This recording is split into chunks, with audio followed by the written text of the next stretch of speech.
حضور داتا گنج بخش علی حجویری رحمۃ اللہ علیہ کشف المجوب میں روایت کرتے ہیں کہ جس رات حضرت ذوالنون مصری کا انتقال ہوا، کسی کو خبر نہ تھی کہ آج رات ان کا انتقال ہو گیا ہے۔ اس ایک رات شہر بغداد کے 70 اولیاء کو تاجدار کائنات صلی اللہ علیہ وآلہ وسلم کی زیارت ہوئی، اور ہر ایک نے دیکھا کہ حضور صلی اللہ علیہ وآلہ وسلم بغداد تشریف لائے ہیں۔ خواب میں ہر ولی نے پوچھا کہ یا رسول اللہ صلی اللہ علیہ وآلہ وسلم، آپ کیسے تشریف لائے ہیں؟ آپ صلی اللہ علیہ وآلہ وسلم نے فرمایا، ذوالنون مصری کی وفات ہوئی ہے، اس کی روح کے استقبال کے لیے آیا ہوں۔ دنیا داڑیں مار کر روتی ہوئی صبح اٹھی تو ان کی خبر ہوئی کہ یہ ذوالنون مصری کسی مقام و مرتبے کے حامل تھے،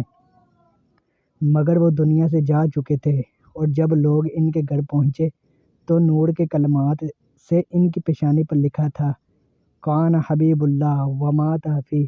حب اللہ، اللہ کا عاشق تھا اور اسی کے عشق میں وفات پا گیا، اللہ کا محبوب تھا اور اسی کی محبت میں وصال فرما گیا۔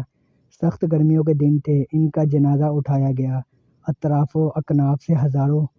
لاکھوں پرندے جمع ہو گئے اور انہوں نے پر جوڑ کر سائبان بنا کر سایہ کر دیا۔ اللہ چاہتا ہے تو بادلوں کے ذریعے ہی سایہ کر دیتا، مگر بادلوں سے سایہ کرتا تو کئی نہ ماننے والے کہتے کہ بادل تو آتے ہی رہتے ہیں، مگر اللہ نے بادلوں کے ذریعے سایہ نہیں کروایا بلکہ پرندوں کے ذریعے اس طرح سایہ کروایا کہ ان پرندوں نے پروں سے پر ملا کر سائبان بنا دیا۔ نیچے ذوالنون مصری کا جنازہ جاتا تھا اور اوپر پرندوں کا سائبان چلتا تھا۔